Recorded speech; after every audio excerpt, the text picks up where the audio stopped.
आज देखिए Joseph Prince के साथ। मैं तैयार हूं वचन के लिए। ऑल राइट, प्रेरितों के काम 20:6। पौलुस और लूका प्रेरितों के काम की पुस्तक में, और हम अख़मीरी रोटी के दिनों के बाद फिलिप्पी से जहाज पर चढ़कर 5 दिन में त्रोआस में उनके पास पहुंचे और 7 दिन तक वहीं पर रहे। त्रोआस प्राचीन यूनान में ट्रॉय का एक शहर है। ट्रॉय, आप जानते हैं ट्रॉय की हेलेन, ये प्राचीन यूनान का त्रोआस है। वचन 7, सप्ताह के पहले दिन, और वो रविवार होता है। पौलुस ने रविवार का इंतजार किया जहां सभी विश्वासियों, आसपास के सभी जगहों से, यहां तक कि दूर दराज के देशों से, शहर के बाहर क्षेत्रों से भी इस विशेष जगह पर आएंगे। ठीक है, और क्या है ये एक चर्च है, आप देख सकते हैं इसे। और पौलुस ने और 7 दिन तक इंतजार किया। पौलुस असल में जल्दी में था। सच तो यह है कि उसने इफुस को छोड़ दिया, क्षमा कीजिएगा, उसने इफुस के शहर को छोड़ दिया। उसे यरूशलेम जाने की जल्दी थी, ठीक है, पर वो यहां रुका और 7 दिनों तक इंतजार किया विश्वासियों से मिलने के लिए। तो प्रारंभिक कलीसिया के बारे में सोचिए। उन्होंने एक कम्युनियन के महत्व को देखा। उन्होंने इसका महत्व देखा कि इसे एक साथ लेना है। हाँ, हम सब उसे घर पर ही ले सकते हैं। उन्होंने घर पर जाकर साथ में रोटी तोड़ी, लेकिन चर्च ये भूल चुका है। जब चर्च इकट्ठा होता है तो ये उपदेश सुनने के लिए होता है। जब चर्च इकट्ठा होता है तो ये भक्ति करने के लिए होता है। जब चर्च इकट्ठे होते हैं, हर विश्वासी के लिए वो कहते हैं कि जरूरी होता है कि वो अपने वरदानों को प्रदर्शित करें। ये सब अच्छा है और इसे चर्च का हिस्सा होना चाहिए, पर पहला कारण जिससे प्रारंभिक चर्च मिलता था वो उपदेश सुनने के लिए नहीं होता था, क्योंकि उनके पास सबसे सर्वोत्तम उपदेशक पौलुस था, शहर का सबसे सर्वोत्तम उपदेशक। उन्होंने ये नहीं कहा कि वो इकट्ठे आए पौलुस को सुनने के लिए, वो आए साथ इकट्ठे रोटी तोड़ने के लिए। तो सप्ताह के पहले दिन जब हम रोटी तोड़ने के लिए इकट्ठा होते हैं तो इसके मकसद को मत भूलिए, रोटी तोड़ने के लिए। तो पौलुस ने जो दूसरे दिन चले जाने पर था उनसे बातें की और आधी रात तक बातें करता रहा उनसे। अब जाहिर है अगर वहां पर पौलुस है तो आप उस रहस्य को सुनना चाहेंगे जिस पर से रहस्य उठा है। आमीन। तो हम यहां पर हैं चर्च, जो मैं आपसे साझा करने वाला हूं वो आपका जीवन बदल देगा, आपका नजरिया बदल देगा, क्योंकि जो अभाव है आप में, आपने कम्युनियन के बारे में सुना है, आप कम्युनियन के बारे में सुनते रहते हैं, आप सुनते रहे हैं आत्मा में प्रार्थना करने के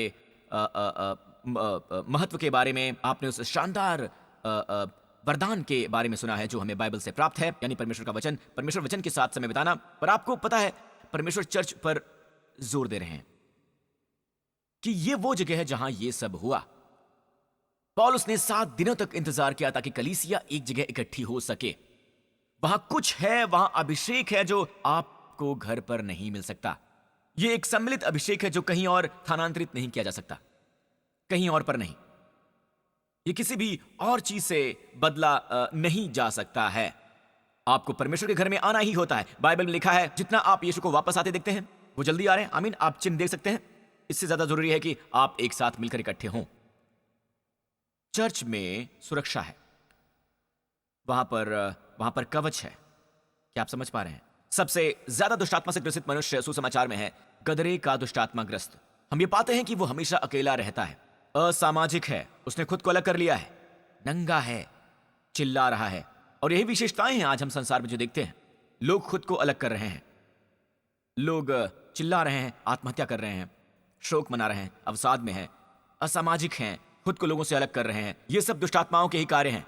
और यीशु सागर यानी झील पार करके वहां गए सिर्फ इस एक आदमी को ढूंढने के लिए। वो उसका चिल्लाना सुन सकते थे। यीशु वो दूरी तय करके गए सिर्फ उसके लिए। तो वो आधी रात तक बातें करता रहा। वचन 8, ये सब दृष्टांत से ही है। बाइबल की तरह इन सब की कहानियों का एक सुंदर अर्थ है। सुंदर अर्थ। बाइबल के वृत्तांत भरे पड़े हैं गूढ़ अर्थ से। वचन 8, जिस अटारी पर हम इकट्ठे थे उसमें बहुत से दिए जल रहे थे। यह बिना किसी कारण नहीं था, पवित्र आत्मा ने इसका जिक्र किया है। बहुत से दिए, जानते हैं यहां एक बहुत बड़ा दिया है, यहां मौजूद है परमेश्वर का वचन। मैं परमेश्वर के वचन का प्रचार कर रहा हूं। परमेश्वर के वचन में प्रवेश में रोशनी देता है। और शायद आपको लगे कि आप असमंजस में हैं, आप अवसाद में हैं। कितने दिन हो चुके हैं कि आपने परमेश्वर के वचन को पढ़ा नहीं है, ठीक है? पर अवसाद और गहरा हो तो वचन में और ज्यादा समय बिताएं। इस कहानी को पढ़ते हुए भी आप हैरान हो जाएंगे। शायद इसका आपके मामले से कोई संबंध ना हो, पर उदाहरण के लिए रूत की कहानी पढ़ते हुए, और अगर आप रूत की कहानी पर आते हैं कि कैसे बोएज ने जो उसका संबंधी था उसे छुड़ाता है, आप इस कहानी में जैसे डूब जाते हैं। और वहां इसका शुद्धिकरण का प्रभाव होता है, वहां इसका ज्ञान प्राप्ति का प्रभाव होता है। इस प्रकाश में आपको प्रकाश मिलता है। यदि एक अंधेरे कमरे में मेरी चाबी खो जाए, बात यह नहीं कि उस चाबी को ढूंढें, बत्ती जलाएं। जब मैं बत्ती जलाता हूं मुझे चाबी नजर आती है। कई बार दूसरी चीजें भी दिखाई दे जाती हैं जो खोई हुई थी, क्योंकि रोशनी में सब कुछ दिखता है और दूसरी रोशनी है पवित्र आत्मा से, राइट? दूसरी रोशनी है आप सब। यीशु ने आप सब के बारे में कहा है, पता है? आप सब जगत की ज्योति हैं। कल्पना कीजिए हम सब एक साथ आते हैं तो कितनी रोशनी होगी वहां। प्राचीन मिस्र में अगर आप फसह की कहानी देखते हैं, राइट, और उससे पहले आप ये 10 कमांडमेंट्स फिल्म में नहीं देखते हैं, राइट? चार्ल्टन हेस्टन, आप उसे नहीं देखते, पर असल में और भी जगह थी जो कि आप उस फिल्म में नहीं देख पाते हैं, उसमें दिखाई नहीं जाती। वहां एक पूरा बस अंधकार है, वो बस बड़बड़ाते हैं, वो बस उसे कहते हैं। और जो आपको वो दिखाना भूल गए हैं वो ये है कि इजरायली परिवारों के घरों में हमेशा ज्योति होती है, राइट? चलो पढ़ते हैं इसे। तब मूसा ने अपना हाथ आकाश की ओर बढ़ाया और सारे मिस्र देश में 3 दिन तक घोर अंधेरा छाया रहा, परंतु सारे इजरायलियों के घरों में उजियाला रहा। अब आप शायद कहें कि इसमें अलौकिक क्या है पास्टर प्रिंस? मैं बताता हूं, ये अलौकिक है क्योंकि अगर ये उजियाला उत्पन्न होता है किसी दिए के जलाने से, तो कोई भी मिस्री ये कर सकता था उस समय के दौरान। जाहिर है ये अलौकिक उजियारा है। ये वैसा उजियारा नहीं है जो मिस्री उत्पन्न कर सकते थे, या फिर ऐसा हो कि उन दिनों में उनके पास माचिस नहीं हुआ करती होगी, पर जो भी यंत्र उनके पास थे वो उससे रोशनी जला सकते थे, चकमक पत्थर या जो भी हो, ठीक है? यदि मामला ये होता तो मिस्री ये कर सकते थे, पर नहीं। तो ये अलौकिक उजियारा था। परमेश्वर चाहते हैं कि आपका परिवार, आपका पारिवारिक जीवन, आपका वैवाहिक जीवन, उस पर एक खास उजियारा जरूर हो। मतलब ये नहीं कि कोई लड़ाई ना हो, आमीन।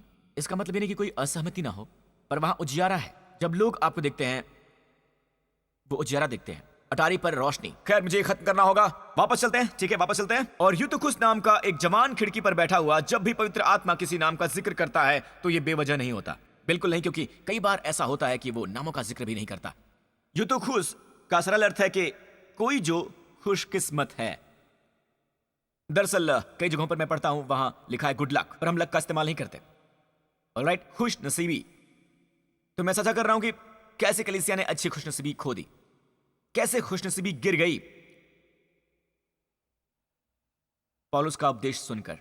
हंसिए मत, बहुत से लोग हैं जो गिर गए हैं, वो आज चर्च में नहीं है, ठीक है? शैतान सफल हो गया है उनको जियारे से अंधकार में ले जाने के लिए, आमीन।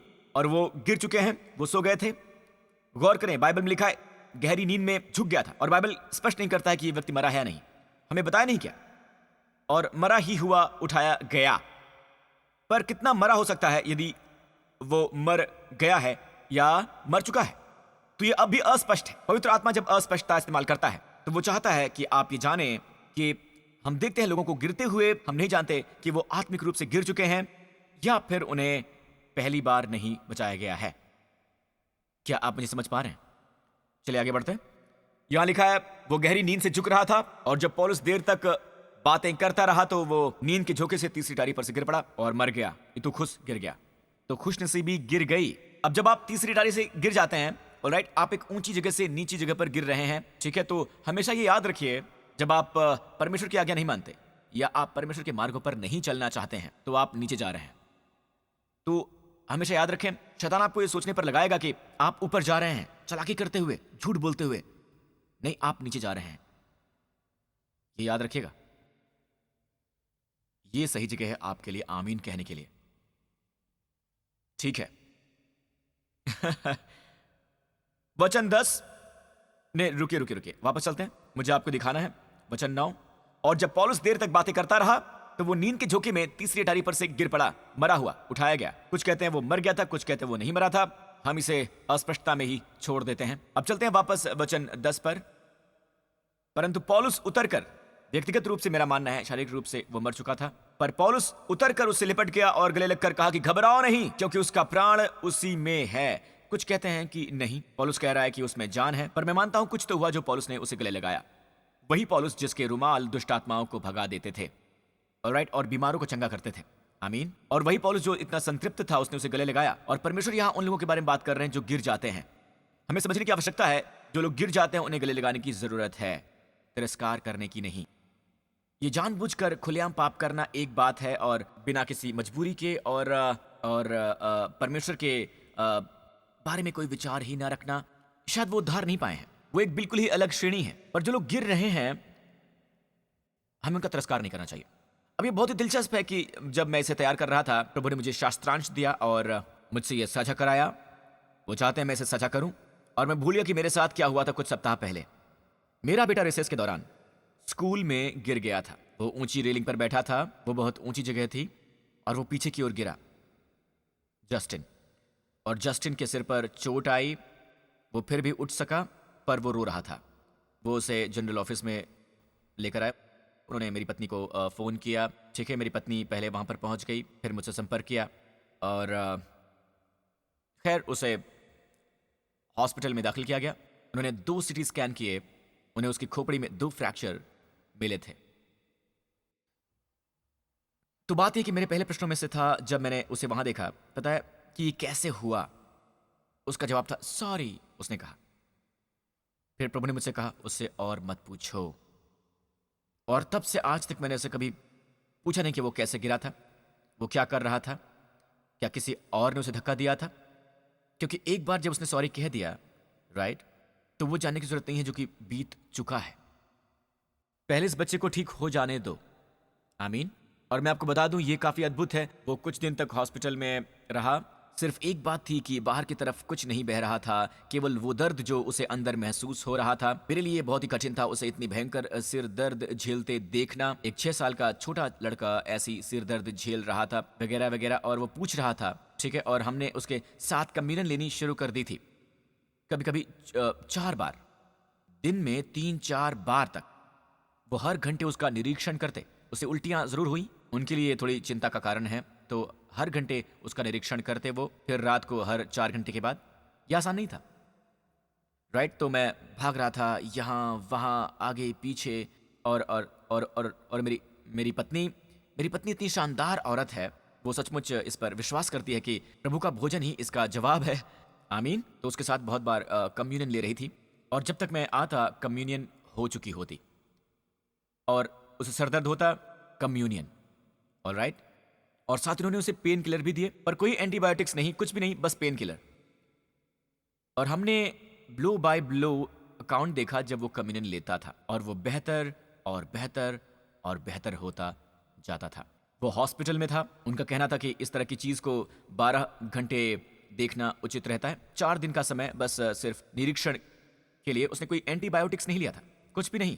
उसने कोई एंटीबायोटिक्स नहीं लिया, बस कम्युनियन ली और पेन किलर, ठीक है, पेन किलर लिया, और वो डिस्चार्ज कर दिया गया पूरी तरह स्वस्थ होकर। बस कभी कभी दर्द होता था, जिसे हमने इलाज किया कम्युनियन के द्वारा, ठीक है। तो 2 दिन सिर दर्द हुआ, और धीरे धीरे ये कम होता गया, और आखिरकार कोई दर्द नहीं। वो बाहर आया, वो खुश था, वो अपने स्वभाव में वापस आ गया, मेरा मजाक बनाते हुए, मुझे तंग करते हुए। आमीन। पर यह बदतर हो सकता था। मैंने नहीं पूछा कि ऐसा क्यों हुआ, मैंने बस प्रभु को धन्यवाद किया। यह बदतर हो सकता था, पर प्रभु ने रक्षा की। असल में न्यूरोसर्जन ने यह कहा कि उसका गिरना काफी रहस्यमय है। अक्सर अगर आप 2 बार गिरें तो आपको 2 फ्रैक्चर होते हैं। यह बहुत रहस्यमयी है। मैं जानता हूं यह अलौकिक है, पर उसके साथ ही अलौकिक सुरक्षा भी है। क्योंकि उसने कहा कि वो वहां गिरा, वो मुख्य धमनी के काफी करीब था। यदि ये मुख्य धमनी होती तो बहुत भयंकर होता, खून निकलना भयंकर होता। वो उसके नजदीक गिरा, ये फ्रैक्चर मुख्य धमनी के बस काफी करीब था। तो परमेश्वर ने उसकी सुरक्षा की। इसके लिए परमेश्वर का धन्यवाद करता हूं। प्रभु की स्तुति हो। ओके, अब उसके बाद क्या हुआ? वापस चलते हैं प्रेरितों के काम 20:11 पर। और जब वो ऊपर आया, आप सोचेंगे कि पौलुस ने उसे जिला दिया। पौलुस कहता है, बाइबल में लिखा है कि पौलुस कहता है, मुझे पसंद है, पौलुस नीचे आया। वो नीचे आया, कहिए नीचे आया। बहुत से लोग जब कोई नीचे गिरे तो वो उस पर कूदना चाहते हैं, राइट। वो अपने स्तर पर ही सेवा करना चाहते हैं। सेवा करने का तरीका यह कि आप उनके स्तर तक जाओ। तो पौलुस नीचे गया, समझ रहे हैं आप? तो उसने दूर से सेवा बिल्कुल नहीं की, वो नीचे गया उस स्तर तक होने के लिए, ओके। और फिर वो उससे लिपट गया। वो जो शब्द गले लगाना है, आप किसी ऐसे पर नहीं गिर जाते हैं जो पहले से गिरा हुआ है, ये और बदतर हो जाएगा, ठीक है। यहां जो वचन है वो है, वो नीचे उतरकर उससे लिपट गया और गले लगकर कहा, घबराओ नहीं, क्योंकि उसका प्राण उसी में है। गले लगाना बहुत ही गर्मजोशी भरा होता है। या आपको ये नहीं बताता कि तुम्हें ये करना चाहिए था, तुम्हें वो करना चाहिए था, कि सुनो तुम्हें ये करना चाहिए, तुम्हें खिड़की के पास नहीं बैठना चाहिए था, इसलिए हमेशा खिड़की से दूर बैठना चाहिए। मैं खिड़की के पास बैठे लोगों से नहीं कह रहा हूं। जो लोग सर्विस के लिए आते हैं वो पीछे बैठ जाते हैं। आप जानते हैं क्यों? वो कहते हैं मैं देखना चाहता हूं कि ये सब कैसे होता है। मैं नहीं चाहता कि लोग मुझे देखें, मैं ये नहीं चाहता। मैं समझता हूं वो सब बिल्कुल सही है, पर इस लड़के के बारे में, वो खिड़की पर बैठा है तो खिड़की ना तो पूरी तरह अंदर है और ना ही वो पूरी तरह बाहर की ओर है। तो गिरने के मामले में आत्मिक रूप से कहा जाए तो या तो आप दुनिया के बाहर हैं या आप उस दुनिया के अंदर हैं प्रभु यीशु के लिए। आमीन आमीन। खिड़की पर मत बैठिए, क्योंकि अंत में आपको दोनों की सर्वोत्तमता प्राप्त नहीं होगी। आप अत्यधिक उद्धारित हैं संसार का आनंद प्राप्त करने के लिए। मैं फिर से कहूंगा, वाह, ये पवित्र आत्मा से आया था। आप उद्धारित हैं संसार का आनंद प्राप्त करने के लिए। ठीक है, तो जानते हैं क्या? आप अत्यधिक उद्धारित हैं संसार का आनंद प्राप्त करने के लिए, तो अपनी पूरी कोशिश कर लीजिए। आमीन। पूरी कोशिश कीजिए, पूरी कोशिश। पर लीडर्स जिस तरह हम उनकी सेवा करते हैं, उनके स्तर तक नीचे आइए, उन्हें गले लगाइए, उनकी आलोचना मत कीजिए, उनको गलत मत कहिए, पूछिए मत, बस उन्हें प्रेम कीजिए। आमीन। और पौलुस कहता है घबराओ नहीं, क्योंकि उसका प्राण उसी में है। ये एक गवाही की तरह है सभी अमेरिकन लोगों के लिए, ठीक है, कि चिंता ना करें, वो गिरा पर उसने अपना उद्धार नहीं गंवाया, उसका प्राण अभी भी वहां है। आमीन। प्रभु की स्तुति हो। और वो ऊपर जाकर, अब आप कहेंगे ठीक है गाइज, हमने अभी देखा था कुछ बुरा हुआ था, प्रभु का धन्यवाद कि वो बच गया, ठीक है, अब कम्युनियन के बारे में भूल जाते हैं। नहीं, पौलुस वापस ऊपर गया। मेरे बेटे के साथ जो हुआ, क्या वो मुझे रोक देता कम्युनियन पर उपदेश देने से? नहीं, बिल्कुल भी नहीं, किसी तरह नहीं। मैं आज कम्युनियन पर उपदेश दे रहा हूं, है ना? ये मुझे बिल्कुल नहीं रोकेगा। प्रभु की स्तुति हो। पौलुस ऊपर गया, रोटी तोड़ी और खाया। जब वो ऊपर आया तो उसने रोटी तोड़ी और खाई। आप क्या करते हैं? उसने फिर से बात की और देर तक उनसे बातें करता रहा कि पौ फट गई, फिर वो चला गया। अब बाइबल में लिखा है, बाइबल कहती है कि हर बार जब आप प्रभु का भोज लेते हैं, आप अवश्य ही प्रभु की मृत्यु दिखाते हैं। जब तक वो आ नहीं जाते, 2 दिनों में आने वाले हैं। पुराना नियम उन्हें 2 तरह से वर्णित करता है। अंतिम अध्याय खत्म होता है इससे, धार्मिकता का सूर्य उगा, नए नियम का अंतिम अध्याय इस तरह से खत्म होता है। इजराइल का भोर का चमकता हुआ तारा, इजराइल के लिए वो सूर्य की तरह आएगा। वो उसे बहुत बाद में जान पाते हैं, हमारे बादलों में उठाए जाने के बाद। हमें भोर के समय उठा लिया जाता है, वो उसे केवल दोपहर को देख पाते हैं। कलीसिया के लिए वो नए नियम में चमकते हुए भोर के तारे की तरह आते हैं, बिल्कुल सुबह सवेरे जब पौ भी नहीं फटती। हर बार जब आप प्रभु का भोज लेते हैं, आप प्रभु की मृत्यु दिखाते हैं जब तक कि वो आ नहीं जाते। हम तब तक प्रचार करते रहेंगे जब तक प्रभु यीशु दोबारा वापस नहीं आ जाते। अब इजराइल के उसमें से ज्यादा लोग अंधे हो चुके हैं। बाइबल में लिखा है कि उन्होंने अपने मसीहा को नहीं देखा, पर वो बाद में उसे देख पाएंगे और वो उनके पास सूर्य के रूप में आएंगे, दोपहर का सूर्य, धार्मिकता का सूर्य। और इसलिए पूरे पुराने नियम में धार्मिकता का सूर्य अंतिम अध्याय में है और हम सबके लिए चमकता हुआ भोर का तारा नए नियम में, प्रकाशित वाक्य की पुस्तक के अंतिम अध्याय में। प्रभु की स्तुति हो। हालेलुया। वो आ रहे हैं, मैं कह रहा हूं वो आ रहे हैं।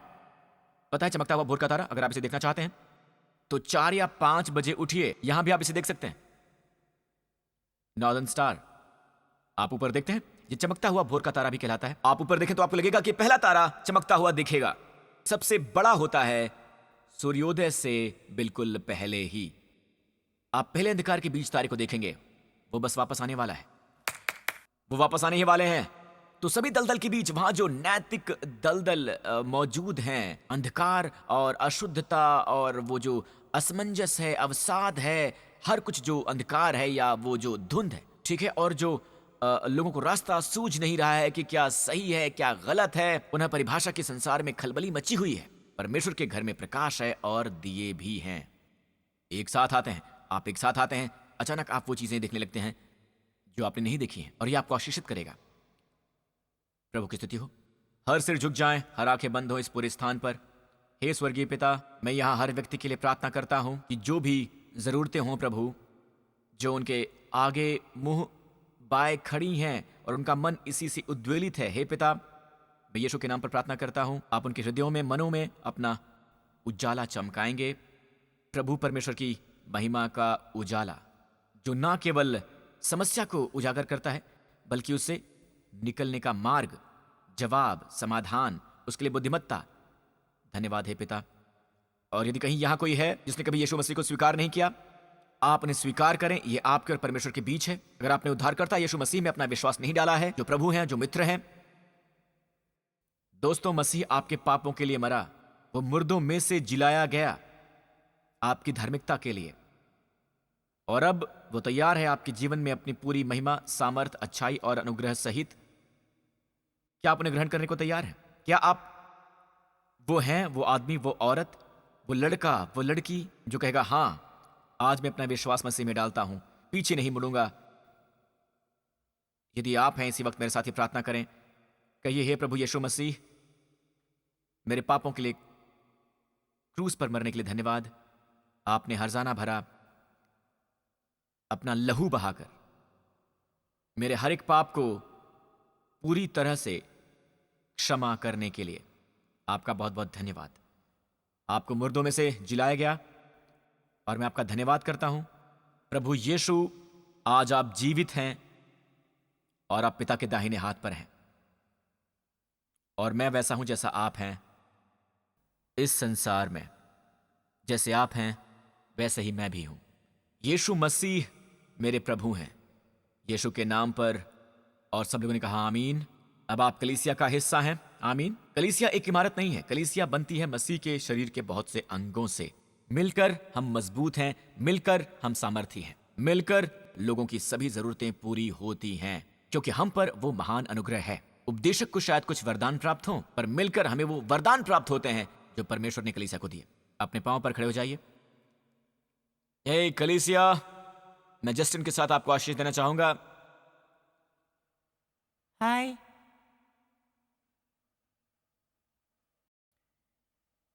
ये आपसे एक वर्स साझा करना चाहता है। लूका 1:37। परमेश्वर के लिए कुछ भी असंभव नहीं होता। आमीन। प्रभु की स्तुति हो। ये एक जीती जागती गवाही है। इस पूरे स्थान पर अपने हाथ उठाइए। पिता, धन्यवाद अपने बेशकीमती लोगों के लिए। आज हम आपके वचन के लिए धन्यवाद करते हैं। बेशक आपका वचन हमारे पांवों के लिए दिया है और हमारे मार्ग के लिए ज्योति है। हम हर एक के लिए जो मेरी आवाज के लिए है प्रार्थना करता हूं। मैं उनके लिए प्रार्थना करता हूं जो अलग अलग स्थानों पर मिल रहे हैं, और मैं कलीसिया के लिए प्रार्थना करता हूं, इस ग्रेस रेवोल्यूशन चर्च के लिए जो डैलस में है। मैं प्रार्थना करता हूं पिता कि आने वाले सप्ताह सब सर्वोत्तम रहेगा। मैं प्रार्थना करता हूं हे पिता, उन पर अनुग्रह करें अपने अच्छाई से, अपनी आशीषों से। मैं प्रार्थना करता हूं हे पिता, मैं प्रार्थना करता हूं आप सबकी रक्षा करें, वो जहां कहीं भी जाते हों। मैं प्रार्थना करता हूं कि आपके अनुग्रह का बहुतायत हर एक किसी पर हो, और मैं प्रार्थना करता हूं पिता कि आप उन्हें हर बात जो वो करते हैं उनमें सफल बनाएंगे। धन्यवाद पिता, यीशु के नाम पर। और सब लोगों ने कहा आमीन। प्रभु आपको आशीष दे। आपसे फिर मिलेंगे।